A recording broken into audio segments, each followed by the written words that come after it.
Oi, Valéria. Pontualmente. Deixa eu botar aqui.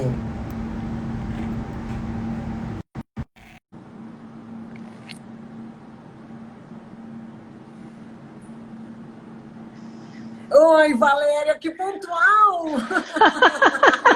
Como é que uma negociadora e uma mediadora não serão super pontuais? Tudo bem contigo? Ah, saiu. Saiu.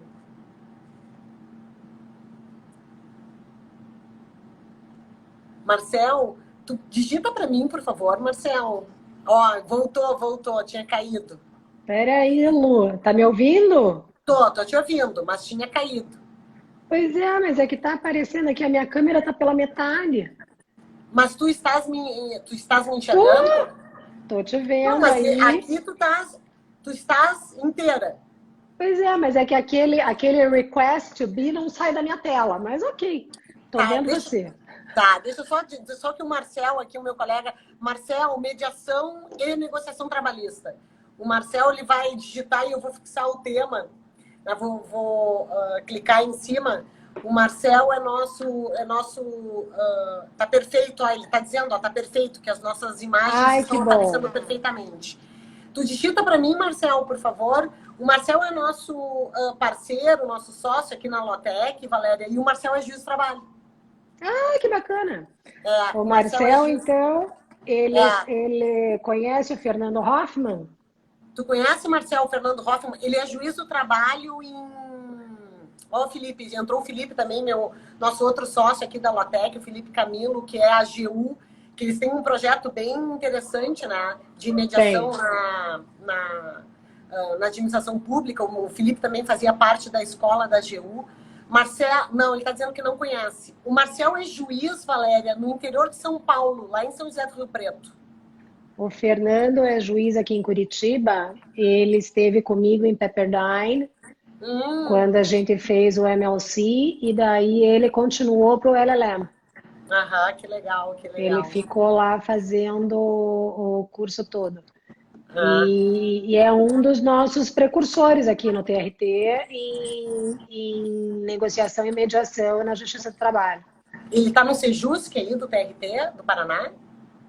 Ah, eu Não não sabe? vou saber te dizer, Lu. Eu até conversei com ele esses dias sobre algumas coisas, justamente porque o de vocês é bem dinâmico já, né? Sim, sim, sim, Ele me sim. disse que o nosso ainda não. O nosso ainda é bem inicial. Ele tem planos, né? Óbvio, Aham, quando a aham. gente entra nessa, Sim, né? sim. Quando a mosca morde, a gente É não verdade, é consegue verdade. mais, né? Que É. coisa. Mas, Valéria, deixa eu te apresentar aqui, deixa eu te explicar. Nesse nosso canal, a gente faz a live aqui, ela vai para o nosso feed depois, e a gente baixa e lança lá no nosso canal do YouTube. Nós temos todas as nossas lives lá salvas no nosso canal do YouTube. A gente está com um trabalho bem interessante agora de marketing para divulgar melhor o nosso canal, porque nós temos muito conteúdo de qualidade. E tu já dissesse assim um pouco ao que veio, né? Quando fizesse essa referência de Pepperdine e tal. Bom, então a Valéria, ela é uma advogada. Tu trabalha mais na área de família, né, Valéria? Aí, Eu trabalho na parte empresarial familiar, né? sim.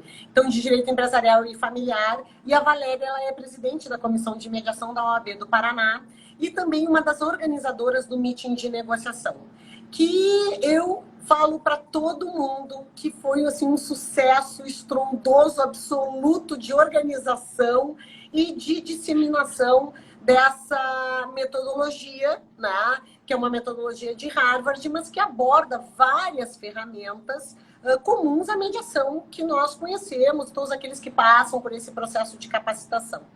Há um tempo atrás eu conheci a Valéria, a Camille Costa nos colocou em contato, justamente porque a Valéria ia dar uma palestra no escritório do professor Dalegrave Neto. E todos os trabalhistas, esse canal não é só de trabalhistas, né? Mas os trabalhistas conhecem, todo mundo conhece o professor Dalegrave, inclusive o Marcel eu conheci o professor Dalegrave pessoalmente, quando eu fui num congresso lá em São José do Rio Preto, que o Marcel organizou junto com o Paulo Baria, e aí teve o professor Dalegrave, a professora Frediani, estava também o professor Cássio Casagrande, nós participamos de um churrasco junto e eu nem acreditava que aquele professor que eu comprava os livros estava sentado ali do meu lado. Estava sentado ali do meu lado. Aí consegui trocar algumas ideias com o professor Dalegrave, ele depois foi fazer o curso da CMI lá em Harvard também, né? Eu sei que ele tem essa câmara de mediação e arbitragem, e que tu és a referência, né, no Paraná sobre o assunto, e por isso que eu te convidei, Valéria, porque ainda que a gente, né, que eu saiba, tu já tinha comentado que trabalhista não é bem a tua área, mas tu é expert em conflitos, né? Lu, eu tenho um pouco de receio desses termos, expert e referência. Eu não sou nem uma coisa nem outra. Eu sou adepta, eu sou entusiasta, eu sou uma eterna estudante. Tá? Desde que eu voltei a minha prática para isso, eu tenho encontrado dificuldade até em manter os processos que eu tenho, quando a gente não consegue chegar no outro advogado. Eu estou agora no meio de uma negociação de dívida de condomínio, onde eu não consigo chegar para outra advogada para ela entender o que significa negociar a dívida de condomínio. Ela me manda de volta, o valor da dívida é esse. Eu digo, mas doutora, estamos negociando a dívida, estamos tentando chegar num valor que corresponda ao integral da dívida com algum reajuste, tá? A gente fica naquele vai e vem, então eu tenho até dificuldade hoje em dia de fazer isso. Porque eu vejo esse tipo de discurso como um discurso antiquado, totalmente démodé. Né? A sociedade não permite mais que a gente fique nesse, é isso que eu quero, ponto. Né? Eu acho que a gente precisa avançar. Eu acho que a gente precisa pensar na solução. A gente tem que pensar aquele famoso pensar um pouco no outro. Poxa, por que a pessoa deixou de pagar o condomínio? Né? Não é, ninguém deixa de pagar uma conta porque quer. Sempre tem um motivo para deixar de pagar, né? Então, nessa hora você negociar ou você entender um pouco, você se despir daquele papel de advogado. Por que as pessoas procuram advogado? Eu preciso de alguém que brigue por mim. Então, não, eu vou brigar pela tua solução. Não vou brigar por você. Tu sabes, entrou aqui a Fernanda Dutra. A Fernanda é uma amiga nossa, muito querida, membro do MPT, aqui do Rio Grande do Sul, que também, né, tem um setor, tem até uma resolução que trata especificamente da mediação e da conciliação, da negociação no âmbito do MPT. Tudo bom, Fê? Ela fez uma live com a gente também na semana passada com o Marcel. Mas, Valéria, tu sabes que a gente conversou, né? Já trocamos algumas ideias outras vezes, conversamos hoje, e um pouco antes de eu entrar na live, eu estava numa reunião com o pessoal para montar um curso de negociação trabalhista. E o que tu mencionasse agora foi um grande problema, quer dizer, uma das grandes questões, né, que envolve a questão dessa de sensibilizar a outra parte, né, quando tu vai fazer a proposta de uma negociação. Então, a gente estava discutindo agora numa reunião online, e eu estava dizendo por que eu achava que a negociação trabalhista ela tem que ser mais debatida, mais difundida, por que tem um nicho para novos advogados. Faço todo aquele link com a reforma trabalhista e tal, e as pessoas começaram a me perguntar assim, tá, mas me dá um caso, um storytelling. Tu tem um caso para me explicar do início ao fim? E eu comecei a explicar alguns casos de proposta de negociação, quando as pessoas vieram me procurar no escritório, tanto quanto o empregado quanto o empregador, e como é que eu fiz essa apresentação. Mas fazendo o link com o que tu dissesse das respostas do e-mail, tá? Agora, semana passada, eu atendi um reclamante, que é pai de uma ex-aluna, que teve um contrato de 20 anos rescindido, tá? 20 anos. E ele morava na residência na qual ele prestava serviço. Ele era caseiro e ele estava morando lá. E a rescisão do contrato importou igualmente a rescisão, né, a extinção desse comodato. Né? E a casa dele própria está alugada por um inquilino. E ele disse assim, eu tô com um problema seríssimo. Primeiro porque me pegou de surpresa. Passou por toda uma questão de custos, de terceirização e tal. Ele era muito próximo dos gestores daquele local. Ele mora lá e ele disse assim, doutora, me disseram, essa aluna, que foi minha aluna de mediação, chegou no escritório dizendo assim, Ai, prof, me chamam de prof. Arnaldi. Ai, prof. Arnaldi, eu vim aqui conversar com a senhora antes porque nós queremos negociar com eles, porque tem uma relação pessoal. E a senhora, como é que eu vou sair de lá em 30 dias, professora? Tá? Então, eu me impressiono, claro, eu já te sensibilizei alguém que teve essa disciplina na graduação. E aí eu falei, me trouxe toda a questão de direito, tal, eu fui explicar e eu entrei em contato com a parte contrária. E eu sempre fico nessa questão, como é que eu vou fazer a sensibilização? Para participar de um procedimento autocompositivo, que não é numa câmara privada, porque eu não tenho uma câmara privada de mediação e arbitragem. Né? Eu falei com a parte contrária se sensibilizou, mas me indicou para o advogado. E o advogado, Valéria, fez exatamente o que a tua colega está fazendo. Me manda um e-mail. Aí a gente passa por aquela questão assim, tá, eu tenho que escrever um e-mail que é diferente, que não é um e-mail que eu vou fazer uma proposta de, eu quero tantos valores e tal. Né? Então eu comecei a redigir o e-mail declinando interesses, quais eram as opções que nós poderíamos construir juntos, né? Aí volta o e-mail assim, mas quanto tu quer? Eu disse, não, doutor. Aí liga. Eu queria conversar com o senhor pessoalmente, porque toda essa questão da sensibilização, né, era até parte disso, o pessoal que eu estava em reunião estava dizendo assim, mas tu sabe que os advogados tradicionais, eles são resistentes, né? Como é que tu vai sensibilizar? Como é que tu vai dizer que a negociação é algo que vai botar dinheiro no bolso de quem está mais rápido? Exatamente. Então, Valéria, isso para nós, para o pessoal do... Eu demorei 5 anos para introjectar todo esse conhecimento e perceber que o futuro está aí. Mas eu sinto a resistência da sensibilização mais dos advogados da parte do contrário do que da própria parte, né? E eu tenho encalhado, digamos assim, muito na questão de honorários, sabe? Porque daí entra, né? Ficando nessa questão condominial, eles têm aqueles contratos administrativos embutidos, daí eles querem cobrar tudo aquilo junto e querem os honorários concedidos em despacho. E eu digo, gente, veja, o negociar implica em eu dizer para o meu cliente que ele não pode fazer uma proposta ofensiva e em você segurar um pouco a conta, porque não adianta, nós vamos passar 45 dias discutindo, é claro que esses juros continuarão correndo. Então, você vai colocar esses 45 dias de juros na minha conta? Então, as coisas, elas não caminham, engraçado. Eu tive essa situação com uma antiga caseira, mas que ela não quis sentar comigo para conversar. E foi uma situação assim que eu posterguei justamente pela preocupação dela residir na chácara, aquela coisa toda que a gente conhece. E na segunda ou terceira vez que eu fui até lá, ela já me veio com todo o discurso do advogado.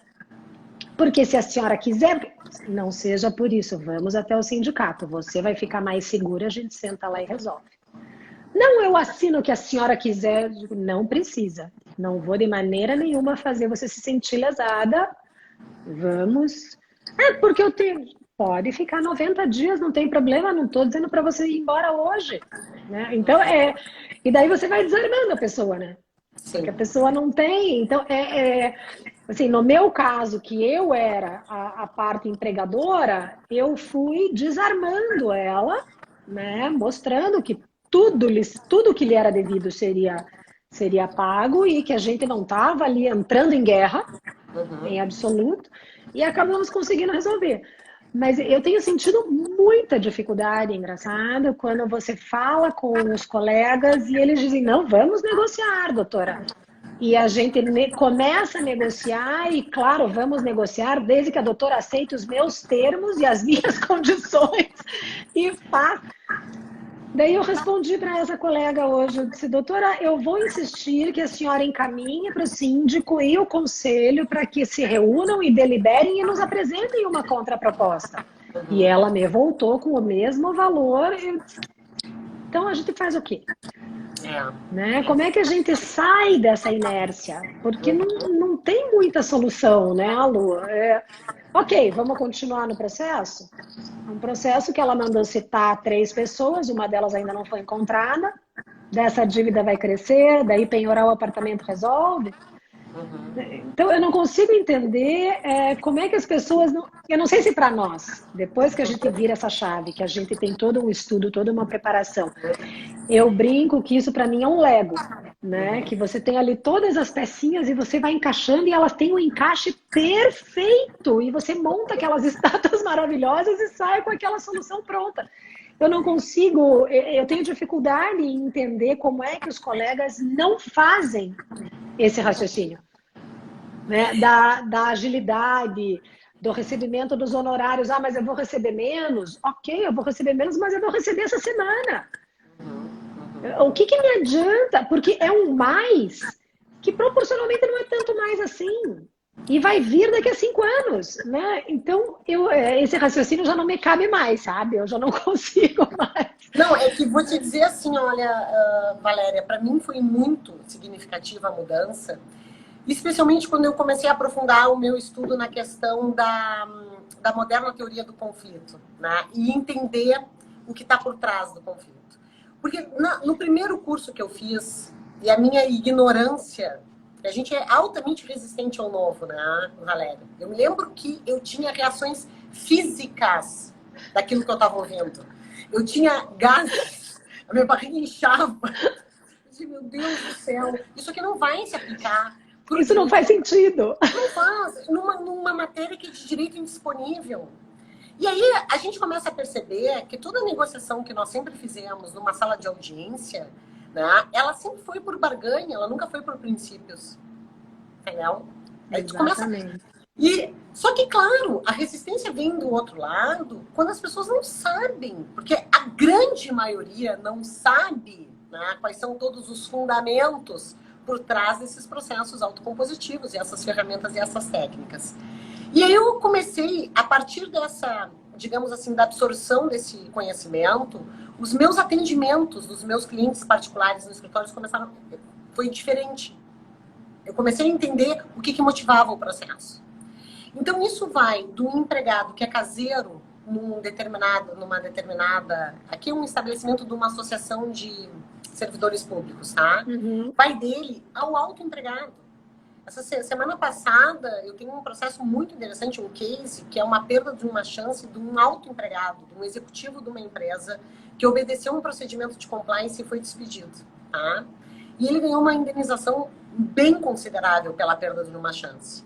E esse processo está no TST e ligaram para fazer um acordo. E ele disse assim, sabe o que eu queria, Luciana? Eu queria uma carta deles.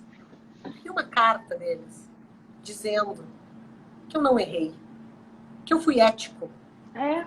Não é esse dinheiro, e é uma indenização pompuda, Valéria. Então, essa questão, né, eu cheguei a colocar, eu coloquei no telefone a advogada de São Paulo, e eu disse para ela, disse, doutora, ela disse, esse processo é muito interessante. Eu disse, sim, ele é muito interessante do nosso ponto de vista jurídico. Agora, os desdobramentos na vida pessoal dessa pessoa foi um horror. Tanto que ele queria uma consideração. Isso seria... A senhora conseguiria cogitar isso num acordo? Tá? Então, são questões que mudaram completamente a minha prática. E a vontade que eu tenho de dizer para o mundo é assim, ó, pelo amor de Deus, vocês precisam visualizar esse tipo, né, de situação, do que está por trás do conflito, o que motiva muitas vezes a propositura de uma reclamatória trabalhista. Então, as pessoas, elas não conseguem... esses casos são famosos de funcionários antigos que são desligados das empresas e, no fundo, o que eles querem não é a verba trabalhista, a indenização, a multa. Esse não é o foco, né? O foco é o reconhecimento do trabalho prestado durante tantos anos. Sim. Né? As pessoas, elas se sentem pessoalmente atingidas, elas se sentem pessoalmente ofendidas. E então, eu não sei, é uma sensibilidade, eu acho que está faltando ao ser humano essa sensibilidade como um todo. E aqui, indo para aquela nossa conversa de hoje mais cedo, com relação a área trabalhista especificamente, aquilo que eu te disse. Não é a minha área de atuação, mas os movimentos que foram feitos agora durante esse período que estamos enfrentando, na esfera trabalhista, eles foram extremamente vanguardistas. Eles foram movimentos que o país precisava, né, e que precisaria desde sempre, e que a situação se impôs e as medidas precisaram ser tomadas sem se pensar. Né? Mais ou menos como essa nossa relação com o virtual, que todo mundo dizia que não ia funcionar, e foi o que se apresentou e tivemos que tocar a vida. Da mesma forma, essas alterações e essas medidas trabalhistas se apresentaram. Né? E o governo vindo à frente e dizendo, falem, conversem, negociem, repactuem, patrão, chame o seu funcionário, peça para o seu patrão, vamos... Claro, vamos descartar aí todos os oportunistas, todos os sem vergonhas, de uma ordem e de outra, porque temos em todos os níveis, haja vista aí as denúncias que vêm sendo feitas de pessoas que não precisam e pediram o auxílio emergencial, não vamos entrar nesse mérito, mas considerando as relações de bem, né, as relações saudáveis trabalhistas, elas conseguiram chegar a um ou outro consenso. Né? Eu tive conhecimento de várias pessoas que receberam, que foram contactadas pelos seus empregadores, empregados que solicitaram dos seus empregadores e de uma forma ou de outra acabaram se mantendo, porque sempre o menos é melhor do que nada. Sim. Né? Sempre o ajustar é melhor do que eu perder tudo achando que vai ganhar. E pela primeira vez na história, eu tenho repetido isso bastante, pela primeira vez na história o judiciário não tem para quem dar ganho de causa, né? O judiciário não tem. Eu brinco com alguns amigos juízes, eu digo, para quem você vai dar liminar? Para quem protocolar primeiro? Sim. Porque para quem distribuiu antes, para quem chegou ali na fila, então fica difícil de você. Então, se você não sentar, não conversar, não negociar, a gente vai ter impasses muito sérios e muito grandes que não terão solução lá na frente.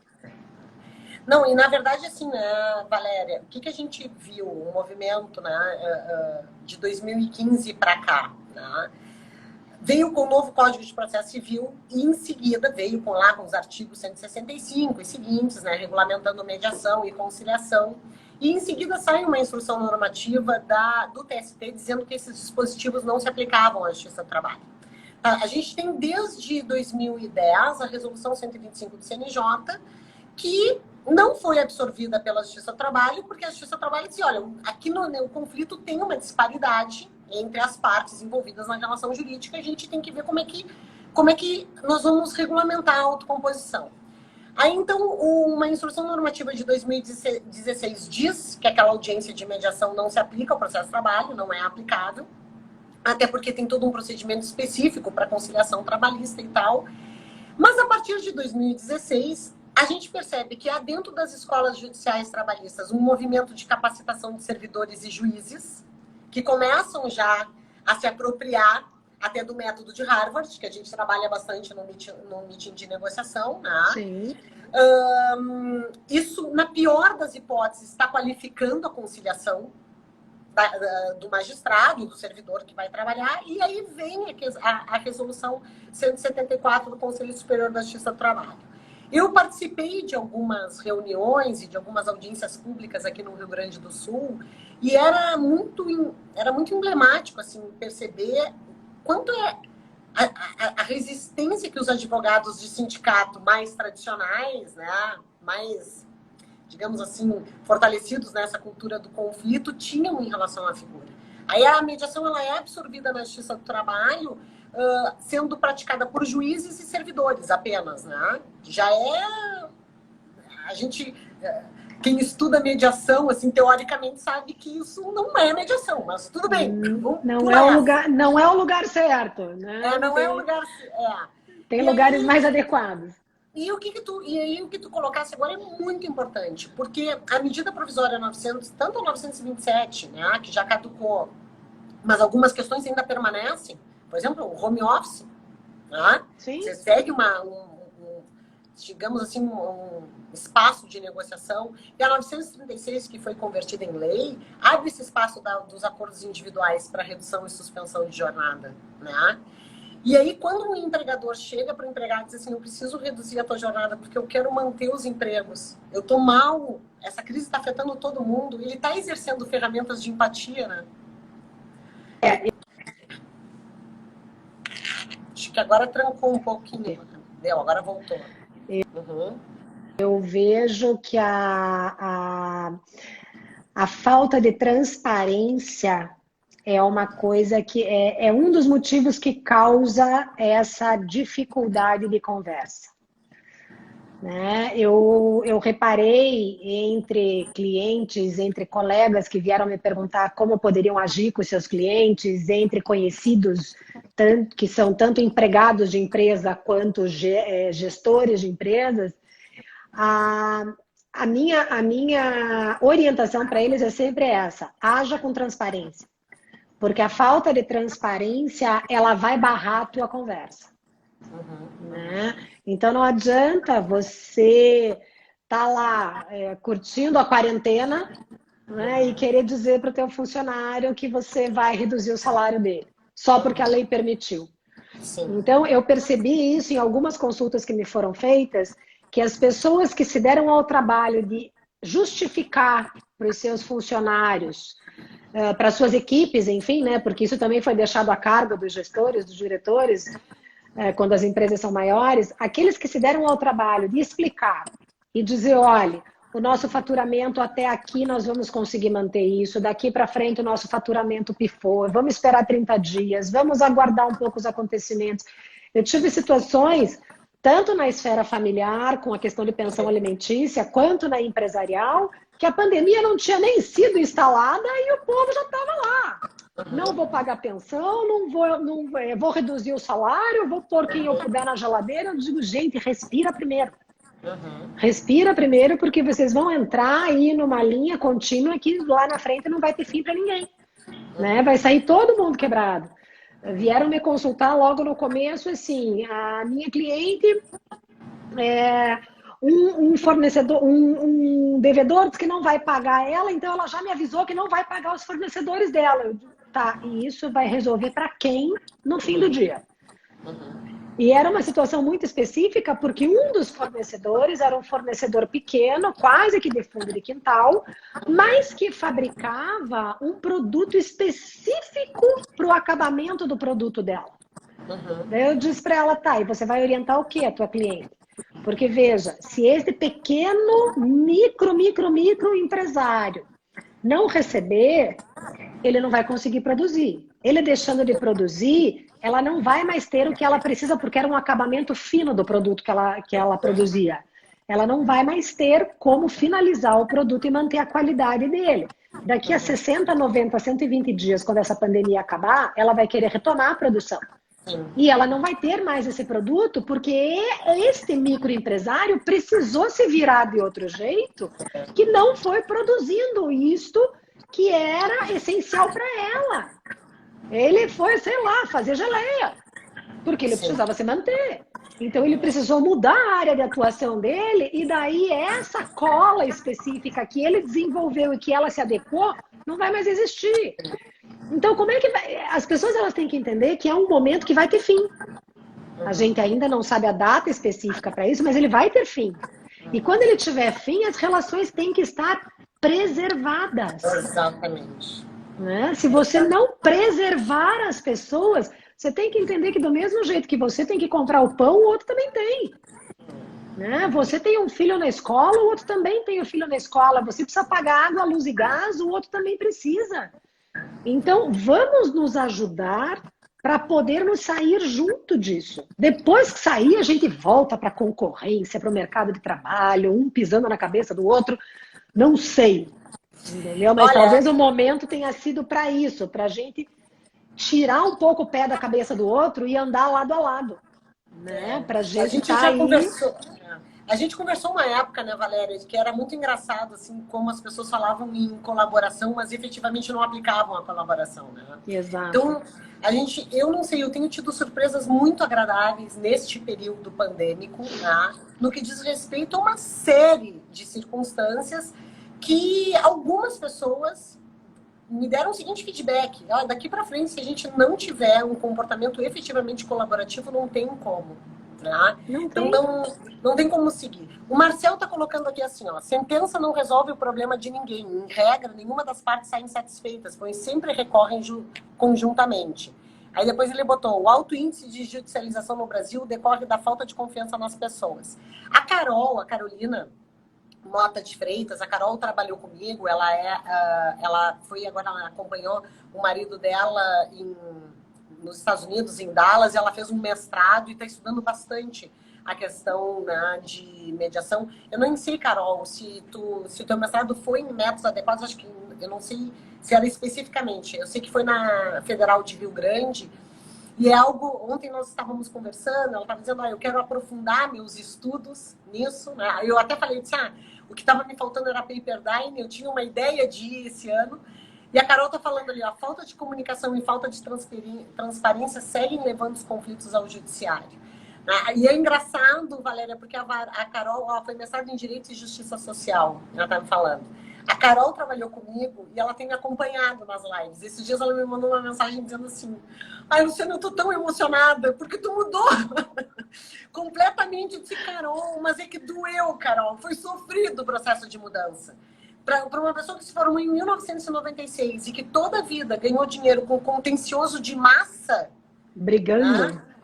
Aí é um sofrimento muito grande, porque inclusive me mudou o modelo de negócio, né, Valéria? Sim.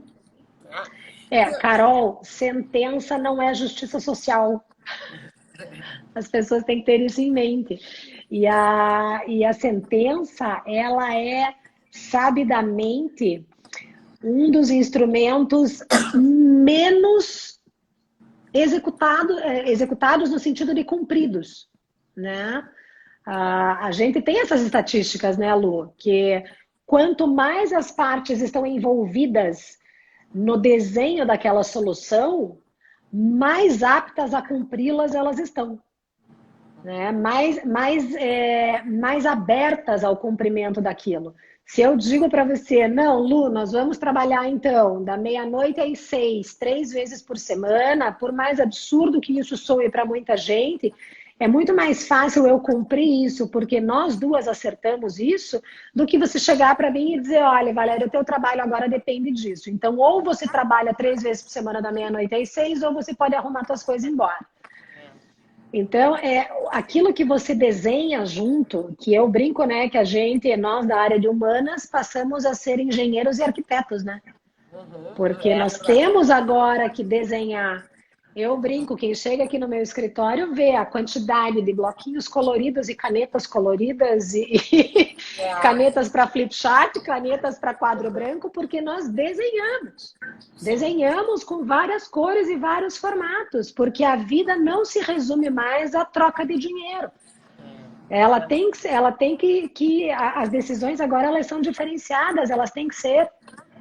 Porque você simplesmente chegar e nunca antes, né, a sentença proferida foi tão ofensiva. A gente vê na área de família os juízes, eu não sei, eu tento mostrar para vários dos meus clientes dizendo: tá, você quer que o juiz decida para você o teu acordo de visitas? Né? Isso não faz sentido. Não, mas é porque eu não posso. Se você não pode, então você sente com a outra parte, por mais que você não goste, e pense em outra forma.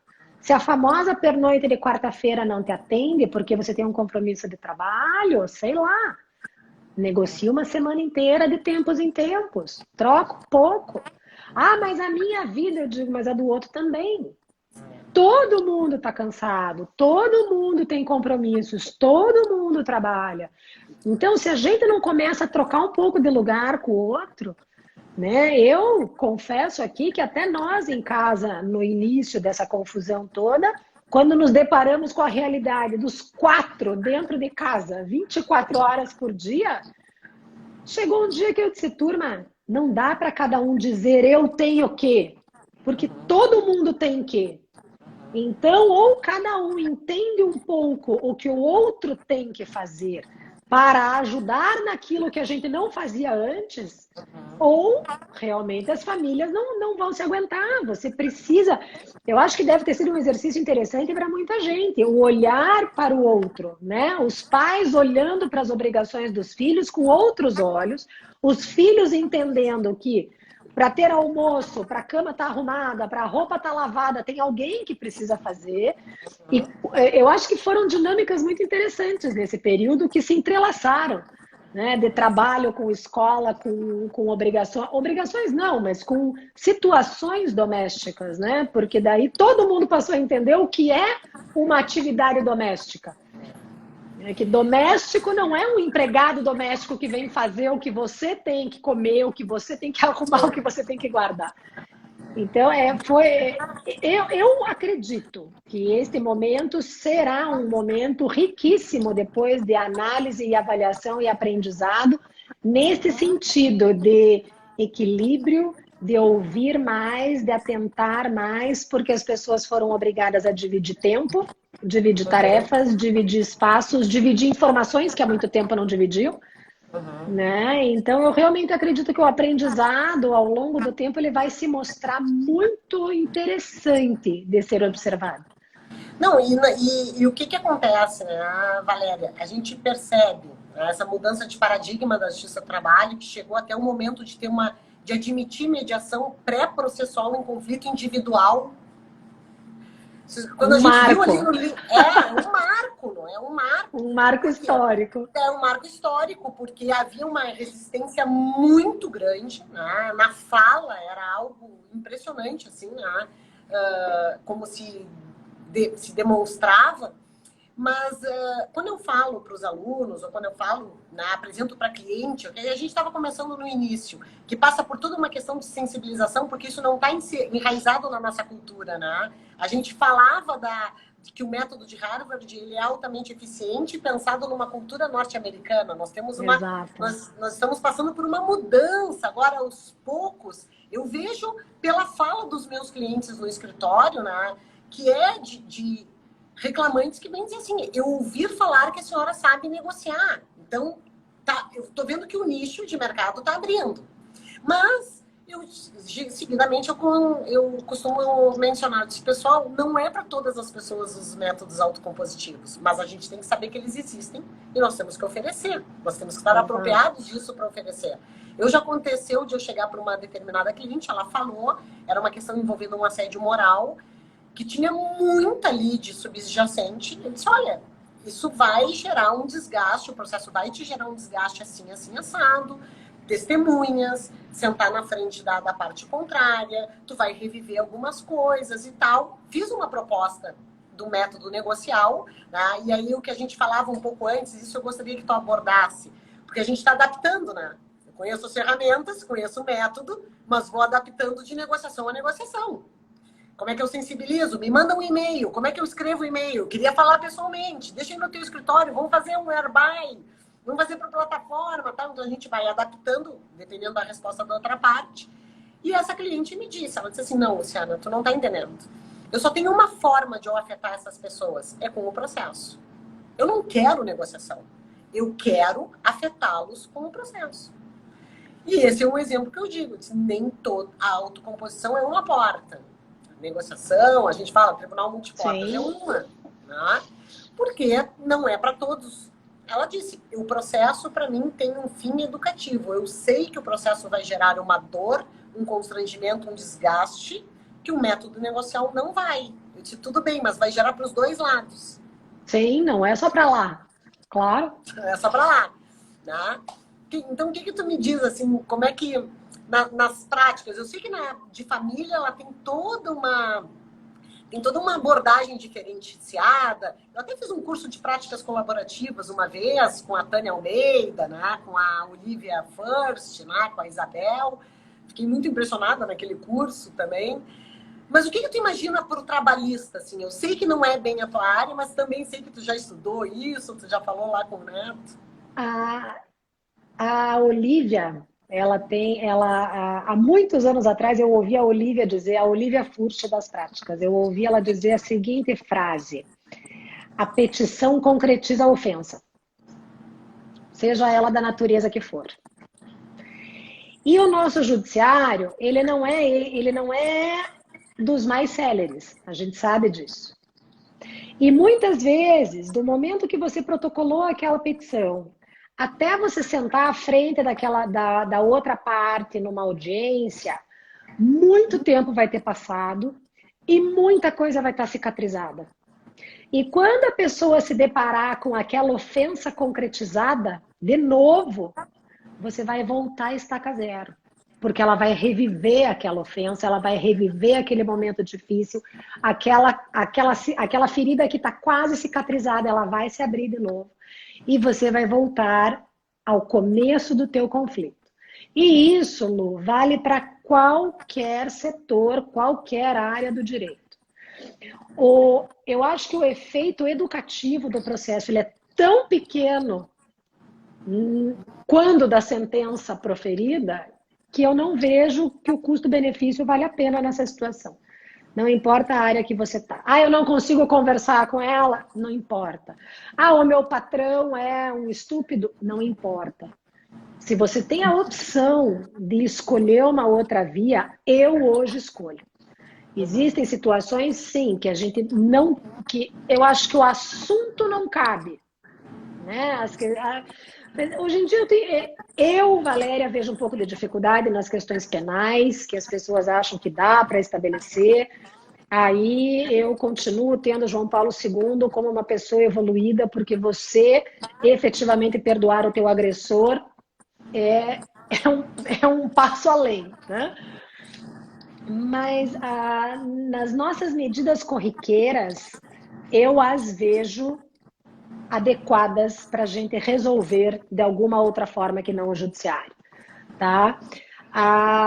Com relação às ferramentas de Harvard que você comentava antes, o que eu vejo? Eu vejo que foi todo um projeto de negociação que nasceu na década de 70 e ele mesmo, nesses anos todos em que ele vem se reinventando, porque esse ano eu até refiz a minha coletânea, eu comprei todas as últimas edições de novo e todos os livros da equipe de Harvard, o Roger Fisher com o William Ury e o Bruce Patton, eles fazem adequações, eles fazem breves históricos, né? No início de cada nova edição.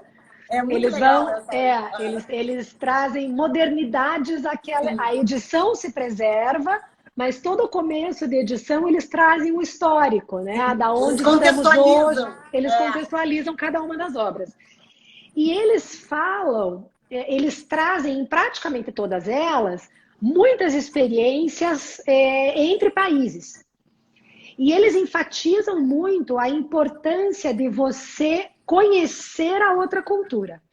Então, quando dizem para mim, porque o modelo Harvard funciona, eu digo, calma, funciona lá 100%, porque foi criado lá por eles, para eles. Mas a cada lugar e a cada situação que você vai aplicá-la, você tem que adequar aquelas ferramentas. Tem ferramentas que não cabem, tem culturas que não se aproximam, tem culturas que o contato físico não é permitido. Tem culturas que se você senta do lado direito ou do lado esquerdo, você está ofendendo, você não está agradando. Então, são situações... Então, trazer o método Harvard para o Brasil, perfeito. Projeto de negociação e 7 elementos, nossa, inquestionável. Mas vamos abrasileirar o método Harvard.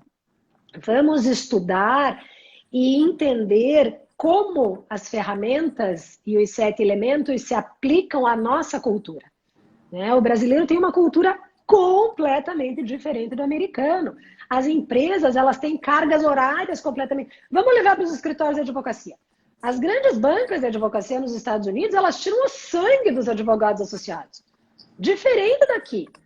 Aqui nós temos uma cultura mais paternalista, uma cultura de mais cuidado, a gente se preocupa, a gente conhece todo mundo. Lá, Você tem uma meta, cumprir um objetivo, alcançar e corra atrás dele. E eu não quero saber se você comeu, não comeu, dormiu, pouco me interessa. O objetivo tem que ser alcançado.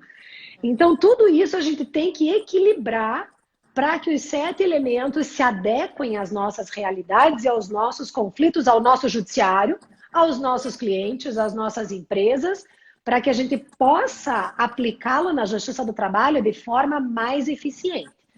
Não adianta a gente fazer o checklist Harvard e achar que aquilo ali, que todos os quadrinhos que a gente tem nos livros, que eles é só copiar e colar para o Brasil e que eles vão funcionar. Completamente diferente. Não, tu mencionou, eu estava lendo, eu não consegui terminar ainda, porque vai entrando, né? Trabalho. Eu reli também as edições, mas eu estava relendo aquele Além da Razão, que é das emoções, do Roger Fisher, né? Esse livro é muito bom, né, Valéria? Porque eu mesma sou uma pessoa, Luciana, sou uma pessoa muito sanguínea. As emoções são muito evidentes, né? Nós somos muito parecidas. Não, são muito evidentes. Eu penso assim, quando eu sou a negociadora, eu até consigo dominar isso um pouco melhor. Mas se eu sou a parte na negociação, é algo que me atrapalha. Né? Sim. Eu sou uma pessoa que dou mais foco ao relacionamento, por vezes, para preservar o relacionamento, se entende isso como ceder, né? E o Roger Fisher, ele faz uma contextualização cultural entre uma negociação e a questão das emoções entre povos do Oriente Médio. Eu não me lembro bem, né? E ele, nos livros ele vai trazendo isso, ele trouxe, ele disse assim, tinha que entender por que a comunicação entre eles estava entroncada e tinha um aspecto cultural muito forte. Muito forte. Tá? E tu sabes que eu fiz uma pós-graduação lá na Espanha sobre resolução de conflitos, né, no campus de Toledo, da Universidade de Castilla de La Mancha. E eu tive uma aula com um professor que era antropólogo e advogado da Autônoma de Madrid. Ele dava aula na pós, foi a melhor aula da pós-graduação, porque ele estava falando sobre mediação comunitária entre os países, né, da comunidade europeia, e ele estava falando a questão da cultura no acolhimento dos refugiados e como é que eles tinham que capacitar as pessoas para entender que culturalmente eles têm diferenças. Sim. E como é que se estabelecia essa comunicação e para não ter o julgamento e tal. Então ele falou, por exemplo, assim, de casos de um refugiado de um determinado país africano, que é polígamo, que tinha as mulheres, ele não trabalhava e as mulheres trabalhavam para dar o sustento para eles, e as espanholas que atendiam diziam, mas é um absurdo isso aqui, né? Então ele fazia toda uma capacitação em ferramentas mediativas para que esse choque cultural diminuísse e não ocasionasse conflitos na concessão de benefícios para refugiados, por exemplo. Sim. É uma questão muito inteligente. São questões muito interessantes, porque o mundo ele é muito complexo. Né? Há muitos anos atrás, na Segunda Guerra do Iraque, eu estava lendo uma jornalista afegã que morava nos Estados Unidos, e ela dizendo, vocês não podem bombardear o meu país. E todo mundo dizia, mas escute, você está aqui, você fugiu, a minha cultura é diferente da de vocês. Vocês estão nos bombardeando por não nos entender. Então, e o mundo é muito complexo. Como é que hoje nessa questão das mulheres, do reconhecimento das mulheres, eu vejo às vezes os depoimentos, eu digo, mas não dá só para sermos mulheres? Só. Porque, se a gente começar a... Eu tive uma conversa uma vez na reunião da Comissão da Mulher Advogada aqui em Curitiba, que fizeram todo um discurso, eu disse, mas vocês já perguntaram para essas advogadas se elas querem que vocês comprem essa briga por elas? E ficou todo mundo me olhando, eu disse, gente, nós precisamos entender as culturas, nós precisamos entender as realidades. Mesmo entre Curitiba, região metropolitana, o interior do Paraná, são culturas completamente diferentes, são povos diferentes. Né? Por acaso nascemos no mesmo país e temos a mesma nacionalidade, mas somos povos diferentes. Durante o meeting que você comentou, teve um dia que eu estava com a Soraya Nunes, lá do Pernambuco, nós estávamos entrando na sala de organização, eu com 7 graus e ela com 29. Como é que nós vamos pedir que um único executivo, presidente da República, mande uma ordem só de pandemia para um país desse? Nós em Curitiba congelando e o Nordeste na praia. Então, nós somos um povo muito diferente. Né? Nós somos um país muito complexo. Então, com isso, com todas as nossas especificidades regionais, nós temos que respeitar e talvez até agradecer a possibilidade da gente poder negociar hoje em realidades diferentes. Né? Nós temos empresas que são situadas de norte a sul do país. Uma mesma empresa, vamos pegar uma concessionária de veículos, né? As concessionárias estão espalhadas pelo país inteiro, as fábricas têm fábricas em mais de um estado, né? Cada estado com a sua cultura, com o seu povo, com a sua particularidade. Como é que eu vou tratar os funcionários da mesma forma?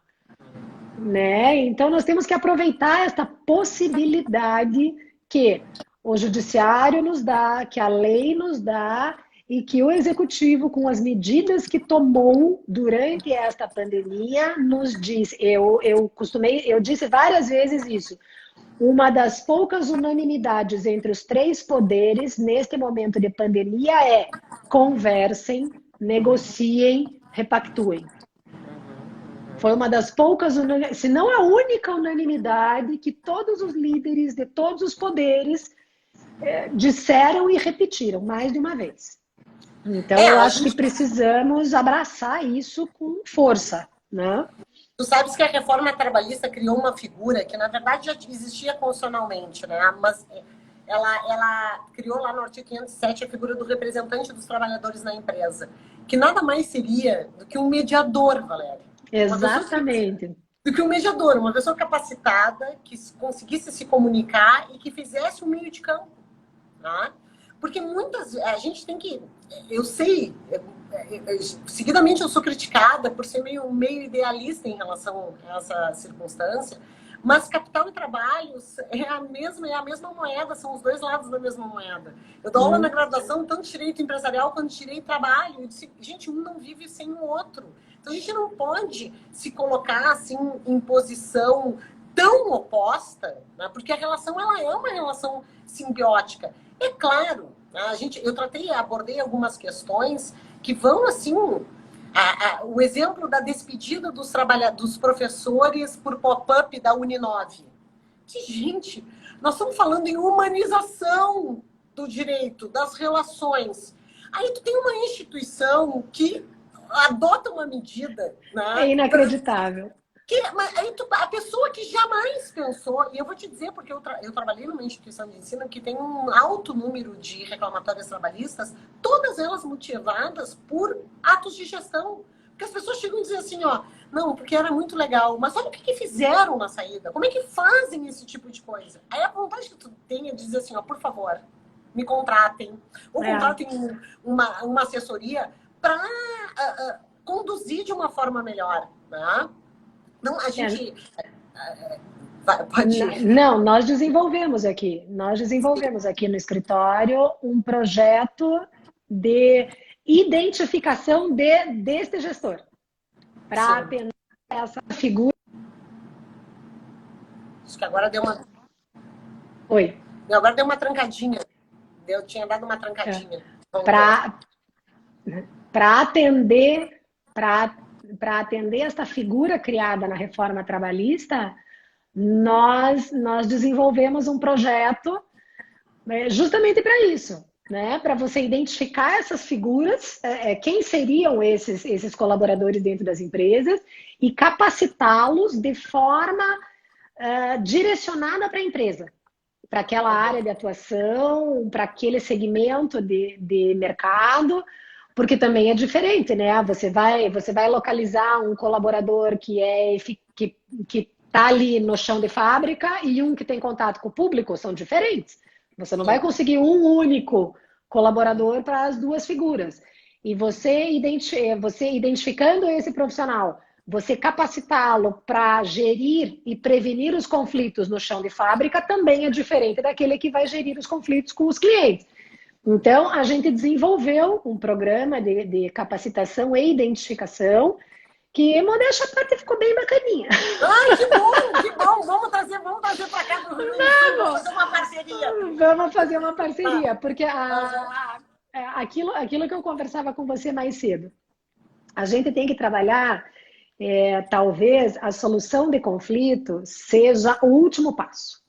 Tá? Eu hoje vejo a justiça do trabalho, eu não gosto, né, mas as relações trabalhistas, eu vejo elas no seguinte plano. Primeiro, prevenir. Então, vamos prevenir o conflito trabalhista. Depois, ele estando em vias de se instalar, vamos gerir este conflito trabalhista. E se ele se instalar, vamos solucionar esse conflito trabalhista. Então, são 3 momentos distintos e que dá para trabalhar com eles de forma a preservar a figura do trabalhador e o bom andamento da empresa.